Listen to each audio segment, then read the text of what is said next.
11 आप अकाउंट्स के financial statement last chapter में पहुंच गए, जिसकी वेटेज भी बहुत अच्छी है और अभी तक आप डायरेक्ट और इनडायरेक्ट दोनों पढ़े हैं, सिर्फ एक लिस्ट को याद करने में लगे हो। उसको याद करने की जरूरत नहीं बेटा, उसको समझो, कुछ नहीं है। ट्रेडिंग अकाउंट में आपके डायरेक्ट एक्सपेंस आते हैं। डायरेक्ट एक्सपेंस होते क्या है, किसी प्रोडक्ट को जो बनाने में लगते हैं, गुड्स को लाने में जो खर्चे लगते हैं, उसको डायरेक्ट एक्सपेंस बोलते हैं। उसको मेनली मैंने 2 कैटेगरी में डिवाइड कर दिया है।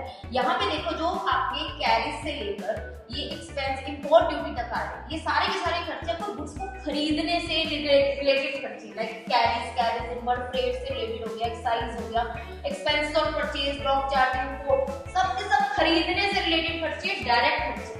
दूसरा इसमें आते हैं जो खरीदने के बाद उसको बनाने में जो खर्चे लगते हैं, फैक्ट्री के खर्चे, उसमें पावर, गैस, फ्यूल लगी, मैन्युफैक्चरिंग हो गया, उसको बनाने में हम वेजेस पे करते हैं, लेबर को। तो ये वाले आपके खर्चे होते हैं डायरेक्ट, कोई क्रैम करने की जरूरत है। 2 तरीके के खर्चे हैं, खरीदने से रिलेटेड, खरीदने के बाद उसको फैक्ट्री में बनाने से रिलेटेड, 2 एक्सपेंस है ओनली। उसके बाद ये ट्रेडिंग अकाउंट का आपका फॉर्मेट है, इससे बाहर आपको कुछ भी नहीं मिलेगा। लेकिन ट्रेडिंग अकाउंट का ये सिंपल फॉर्मेट है। अगर एडजस्टेड परचेज आ जाए और कॉस्ट ऑफ गुड्स सोल्ड आ जाए तो ट्रेडिंग अकाउंट के फॉर्मेट कुछ डिफरेंट हो जाते हैं। अगर आपको ये वाले पीडीएफ चाहिए तो आप कमेंट में टाइप करो ट्रेडिंग, तो मैं आपको ये पीडीएफ सेंड कर दूंगी।